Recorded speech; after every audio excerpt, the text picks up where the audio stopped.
नमस्कार दोस्तों, आज की इस वीडियो में हम लोग ये समझेंगे कि जो बीपीएससी के लिए पटना में प्रोटेस्ट किया जा रहा है, बहुत सारे स्टूडेंट रोड पे उतर रहे हैं प्रोटेस्ट के लिए और उनके सपोर्ट में खान सर भी हैं।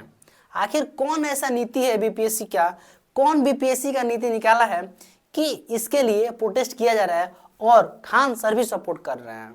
और खान सर का एक स्टेटमेंट ये है कि उनका कहना है कि तब तक हम लोग इस प्रोटेस्ट से नहीं हटेंगे जब तक एक ऑफिशियल नोटिफिकेशन ना आ जाए कि नॉर्मलाइजेशन नहीं होगा।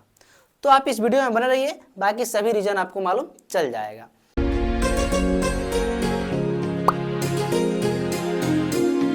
देखिए, सबसे पहले हम लोग समझेंगे कि नॉर्मलाइजेशन है क्या।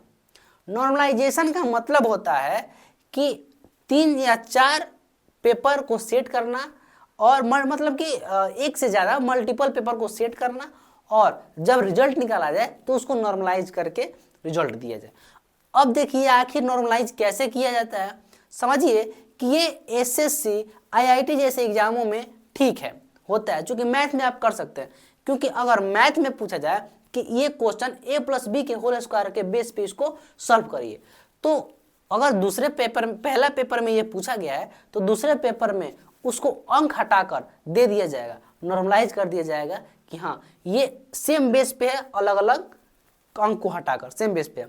बट अगर जीके में किया जाए तो जीके में कैसे करिएगा। अगर पूछा जाए कि बिहार की राजधानी कहाँ है तो बताएगा पटना, ये ठीक है। बट वही पूछ दे कि चीन में है कोई स्टेट में कोई शहर दे दे, कोई स्टेट दे दे और उसकी राजधानी पूछ दे तो नहीं आएगा। बट जब नॉर्मलाइज होगा तो क्या होगा, एक साथ गिना जाएगा, इक्वल का गिना जाएगा, इक्वल काउंट होगा। तो ये कहाँ से सही है, जीके में कहीं से सही नहीं है ये, और मैथ में ये सही है, मैथ में अच्छा है। इसीलिए एसएससी जैसे एग्जाम, आईआईटी जैसे एग्जाम में नॉर्मलाइजेशन होता है। बट बीपीएससी में कैसे करिएगा, जीके में कैसे हो पाएगा, ये संभव नहीं है। यही समझाने के लिए उनको, ताकि अभी बीपीएससी जो चेयरमैन, उनका एक स्टेटमेंट आया है कि मैं कभी बीपीएससी में नॉर्मलाइजेशन का बात किया ही नहीं हूँ।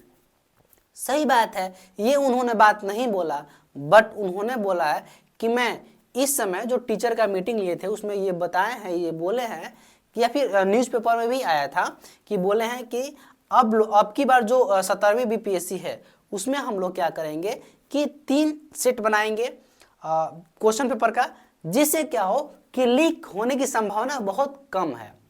तो 3 सेट जब बना रहे हैं पेपर, तो 3 सेट का मतलब क्या, नॉर्मलाइज करेंगे। जब आप रिजल्ट दीजिएगा तो नॉर्मलाइजेशन कीजिएगा। कैसे कीजिएगा, जैसे मैंने बताया आप लोगों को। इसका दूसरा ऑप्शन क्या है, दूसरा ऑप्शन परसेंटाइल हो सकता है, नॉर्मलाइजेशन हो सकता है, यही 2 हो सकता है, तीसरा ऑप्शन तो कोई है ही नहीं। तो उनका ये कहना गलत होगा, क्योंकि उनको वो मतलब कि अब कान इधर से पकड़े या फिर इधर से पकड़े, बात तो एक ही है। तो उनका कहना यही है, बट वो अब अपने बातों से मुकर रहे हैं। हालांकि बीपीएससी के जो चेयरमैन ने मीटिंग में बोले थे कि हम लोग स्टूडेंट से बात करेंगे 15 तारीख को, उन्होंने ऐसा किया भी नहीं। तो ये कहाँ से सही है, जब स्टूडेंट के साथ आप अच्छे से यानी कि डिस्क्रिमिनेट कर रहे हैं स्टूडेंट के बीच, कहाँ से सही है, कहीं से सही नहीं है। तो यही केस है कि स्टूडेंट चाहते हैं कि अगर नॉर्मलाइजेशन होगा तो बच्चों में डिस्क्रिमिनेशन होगा, उनके यानी कि क्या होगा, अगर जो ज़्यादा पढ़ा लिखा होगा उसका रिजल्ट कम आ जाएगा और जो कम पढ़ा लिखा होगा उसका रिजल्ट ज़्यादा आ सकता है नॉर्मलाइजेशन की वजह से। क्योंकि जीके में ये नहीं होता है, जैसे कि मैंने बताया आप लोगों को। तो यही इशू है और यही इशू के लिए प्रोटेस्ट किया जा रहा है। बस एक इंतजार है कि आप ऑफिशियल नोटिफिकेशन दे दीजिए कि नॉर्मलाइजेशन नहीं होगा।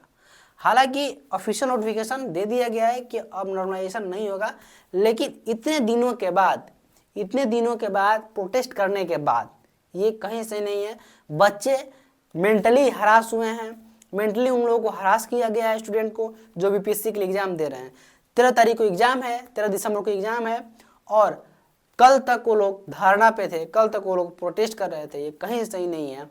तो क्या ये गवर्नमेंट इसका जवाब देगी, तो ये क्वेश्चन है आप लोगों से। आप क्या सोचते हैं इसके बारे में, क्या गवर्नमेंट सही कर रही है, या फिर आप इसके बारे में क्या सोचते हैं, कमेंट में जरूर बताइएगा। और ऐसे ही इंटरेस्टिंग वीडियो के लिए, ऐसे ही आप न्यूजेबल वीडियो के लिए और कोई भी टॉपिक को आसान भाषा में समझने के लिए इस चैनल को सब्सक्राइब करिए। फिर मिलते हैं ऐसे ही नेक्स्ट वीडियो में। धन्यवाद।